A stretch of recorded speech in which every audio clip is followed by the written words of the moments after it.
này chúng tôi đang đục bộ quấn thư câu đối bằng gỗ Mita. Thì bộ quấn thư câu đối này đục bằng gỗ Mita 100%, mà đục tay thủ công. Đây quý vị nhìn xem này, những chiếc đục của làng nghề chúng tôi này, đục thủ công này.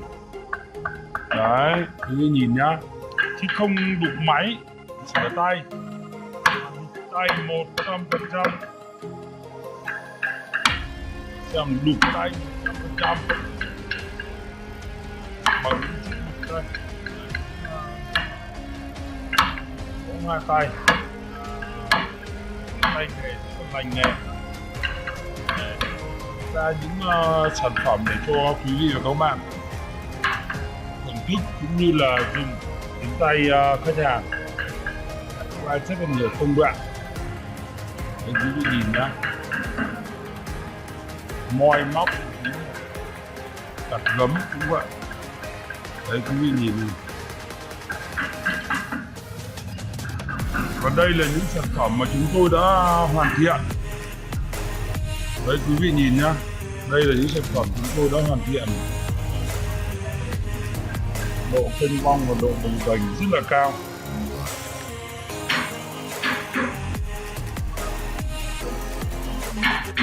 Đấy, quý vị xem nhá, độ kênh vong và độ bồng bềnh rất là cao. Đấy, quý vị nhìn chữ thì rất là mềm mại luôn. Còn sang bên này là bằng gỗ gụ. Đấy, quý vị nhìn thấy chúng tôi chưa gắn vào, nhưng độ sắc nét rất là cao. Đấy, quý vị nhìn nhá, bông hoa rất là giống hoa ngoài và ở bên ngoài. Và những chú chim đúng vậy, chữ thì rất là bay, đức lưu quang rất là bay. Đây là những thứ mà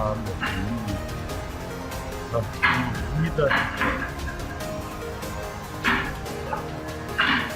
Đây là những sản phẩm chúng tôi đang trong quá trình chuẩn bị để đây quý vị nhìn kia là những các cái mẫu. Và cái mẫu thì rất là đa dạng và phong phú. Đây là những chiếc phôi chuyên làm cuốn thư câu đối. Đấy, quý vị nhìn nhá.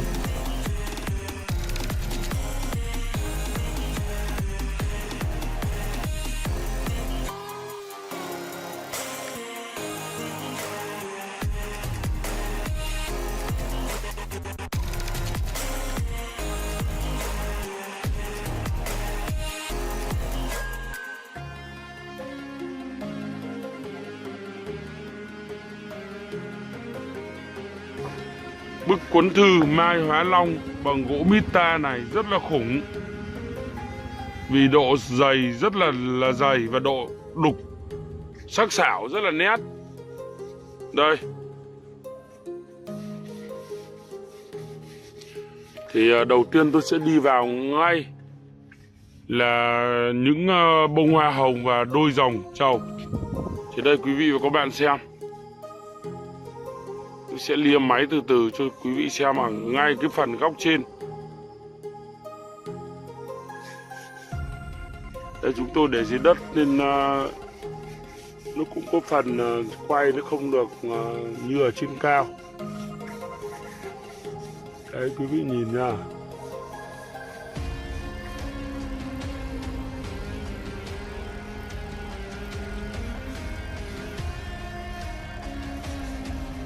Đây là đôi ở giữa là đục bông hồng.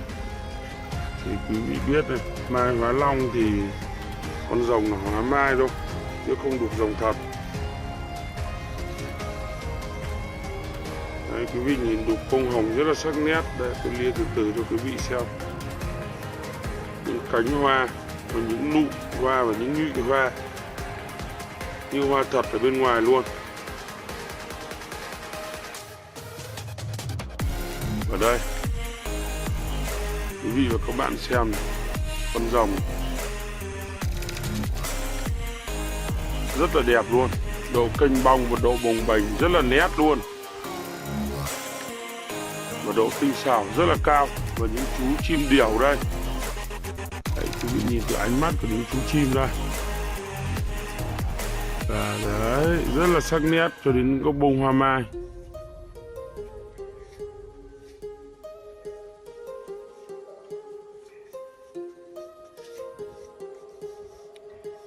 Thì trời nó âm u nên tôi phải bật đèn vào lát, nên khi đèn vào lát nó vào thì gỗ mít trông nhìn sáng, chứ thực tế nhìn ở ngoài mắt ngoài rất là vàng.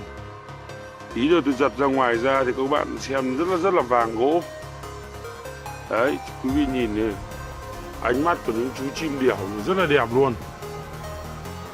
Ở đây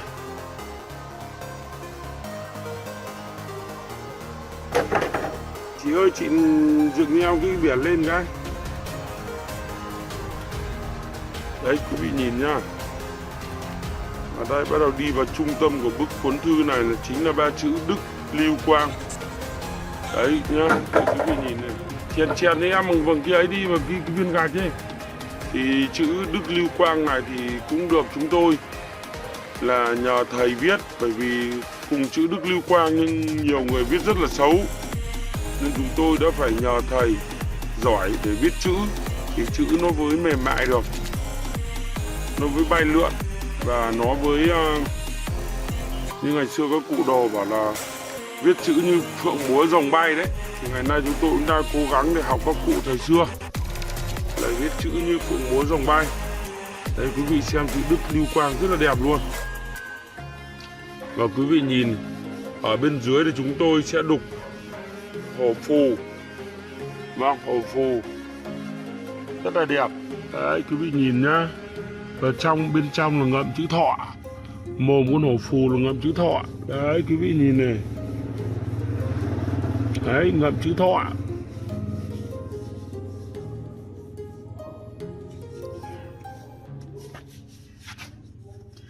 Đây, đi lui sang bên này cũng vậy.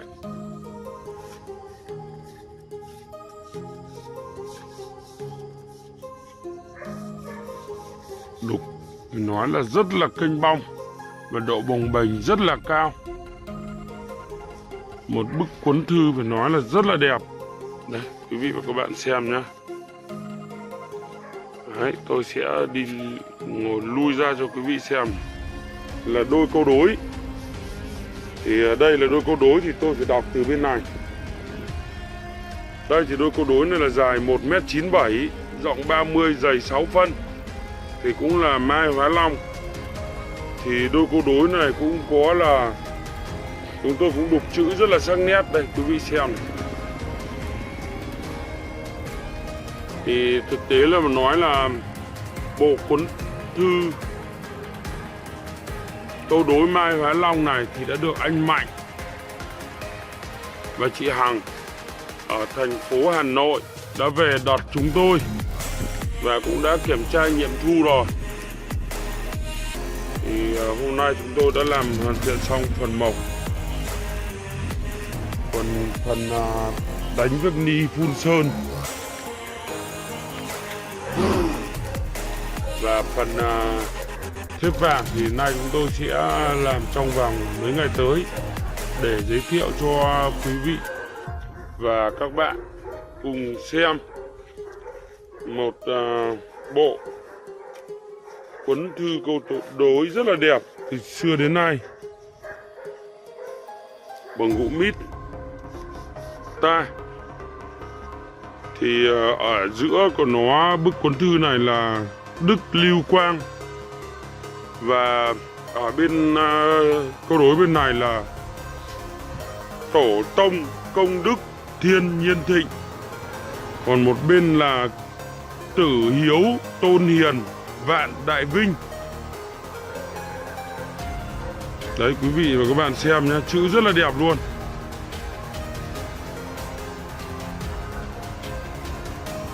Đây, tôi sẽ lia từ từ cho quý vị và các bạn xem.